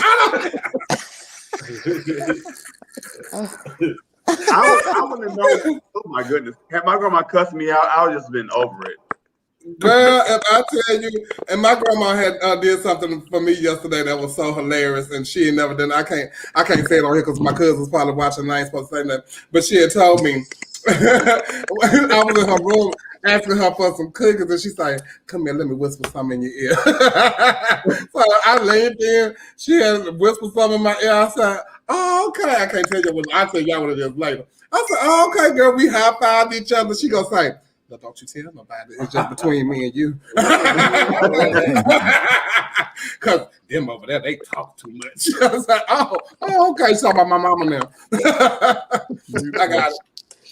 But hey, you all, listen. before we go any further, can we have a moment of silence for Frank Bonet, who passed away? He was in a terrible car accident. Yes.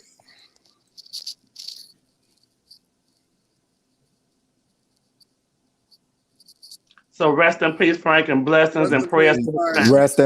Rest in peace, brother. Yes. I had to look. You said, "Can we have a moment of silence?" I had to mute Porsche.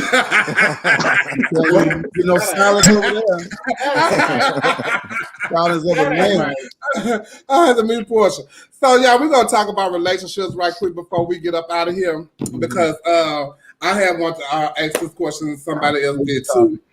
How do y'all feel about posting bae in the early stages of your relationship, and when do you think a relationship should be made public? Date in private, pop out married. I like that. I do too. I like that. Okay. Well, for me, I've always kind of like dated in silence. I never really like put my relationships out there who I actually dated. And then when you know what I'm dating when I see you try to talk to them or something like that, then you say, "Oh, I didn't know y'all dated," like, you know. And now you know, so I need you to move it on. You know, so I've always been that way, and only because I just been so protective of myself and my privacy, you know, and it's just always been that way. So I don't know when the base stuff. I'm sorry. Go ahead. And I ain't got to that point where I had a boyfriend where I'm gonna be posted up on social media like this with bae and all that kind of stuff like that. You know, I just haven't been that girl. Who are some of your exes? You don't know. You don't know. I just think that it seems like, and it never fails, no matter how cute they are, how ugly they are, anything. The moment somebody finds out you're talking to them, everybody want to talk to them. Everybody been talking to them. Everybody, oh, I messed around. I don't want to hear all that. Yeah. It's all I'm still around here I've been having y'all for years, and don't nobody even know it. Actually, I'm ready for the show to be over. One of them coming over here tonight. I know that's right. Necole, I'm finally finna break my abstinence. Necole, can you name a couple? A couple of what? The people you talking about? No, that's why I'm still messing with them. Damn. But yeah, I think that people be so excited to be in these relationships, and everybody know in the beginning phases, it feels good. You know, you feel like you done met bae. You feel like it's going down, but you haven't even learned this person yet. You don't know what they like when they mad. You ain't met their family to see if they got a history of mental illness going on or nothing. Everybody's so ready to do #bae. All the stuff we've been talking about the last couple of weeks. Keep people out so far out of your business that they always have to guess. And that's how I like to operate. That's how I like to move. I like to keep people out of my business. The minute you start saying you go with somebody, now everybody got a story about you. You know, oh, he this and he that. And now this person, you know, hold that against you or whatever. The relationship don't last. I saw a couple on here talking about, "Baby, I got you forever." They done posted, "It's me and you against the world. I'll lay down my life for you." I'm like, oh my God, did y'all just meet? And then start jumping on each other. Now they ain't together no more. But see, I thought I was crazy. Y'all was in y'all onesies at Christmas, and y'all was broke up at New Year's. I thought y'all was a whole new bae on New Year's. I literally know a couple who did that. They was engaged. They got engaged on Christmas. By Valentine's Day, they was broke up and hate each other. But I thought I was crazy because each other's status. Look, I had an ex who broke up with me because I didn't let him post me on social media. And it's one that everybody actually know. But he got mad because I'm not gonna say it, but everybody know him though. But he got mad because he was like, "Am I ashamed of him, or I think I'm too good not to post him?" And I'm like, "Dude, I just don't like people in my personal business." The first thing that you can, Miss Prodigy, was we wet? I didn't hear that. I said, was y'all living in each other?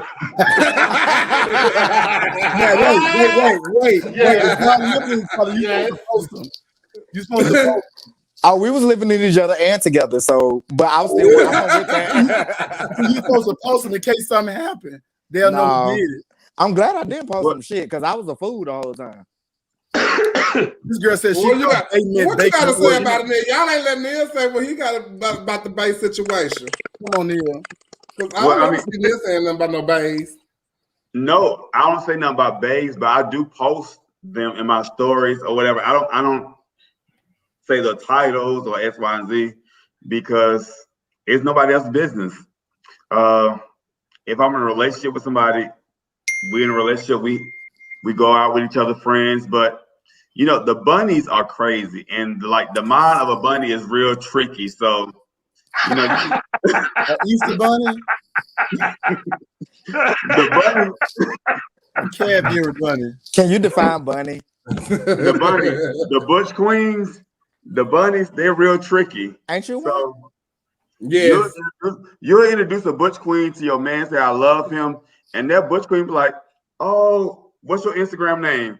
And then they be in their DM. So, well, you don't mind them missing out. That's why you say you can't trust them. Yes. So I will post them. I will post them in my stories. I'm not giving them no titles because. Wait a minute, you post a lot of people. You got that many? I don't have that many. I have a few.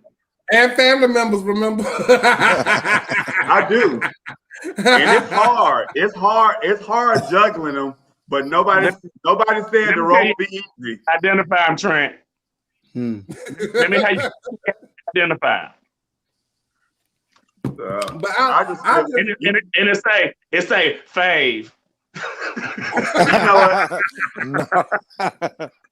With the fave. Okay, I got it. Ray said he got 3. Yeah, well, he did say it was 3. Who said that? Ray Simmons. Ray, we said my last name Simmons. Ray Simmons say he got 3. Well, right now it's like it's one to possible. It's one to have. Are you living in them? Oh my goodness, we every day. That caught you off. So do y'all do things together? Mm-hmm. All 3 of y'all? No. Yeah, that's what I'm talking about. Like all 3 of y'all together. Oh no, I'm not in no poly type of relationship. What are you in? I'm a very selfish person. You cheating? No, I'm not cheating. Oh, okay. No, it's kind of like the sister wives. But you got 1.5. But they're supposed to know about each other, though, right? Yeah, they do. Go ahead on, Neil. What that mean? Okay, we can go. We're gonna have to get deeper into that. Jason, you talking about me parking my truck in somebody's little garage? And how you know how big it is, Jason? You done told Jason down too? No. That's why the pageant queens and the show queens don't know, because the people be parking a Big Mac truck in my little garage. Ladies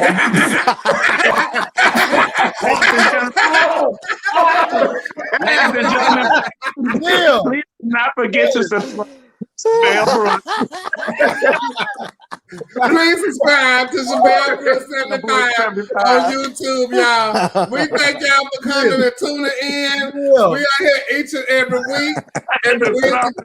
Cam, thank you so much for coming to talk with us tonight. We can't wait to have you back. Good to be back, y'all. Change clothes on our time. Be well. And on that note, we're going to pray about it. Good night, everybody. Let us all pray. Let us all pray. To lie down in green pasture. He leads me beside the still water. He restores my soul. He leads me in the righteous for his name's sake. Yea, I walk through a valley shelter of death. I will fear no evil. I will fear no evil. For they are with me. They rod and they staff, they comfort me. They comfort me. Amen. They prepare a table before me in the place of my enemies. Amen. In the place of my enemies. They anointed my head with oil, my cups running over. Surely goodness and mercy shall follow me all the days of my life, and I will dwell in. Y'all come on in, baby. Come on in.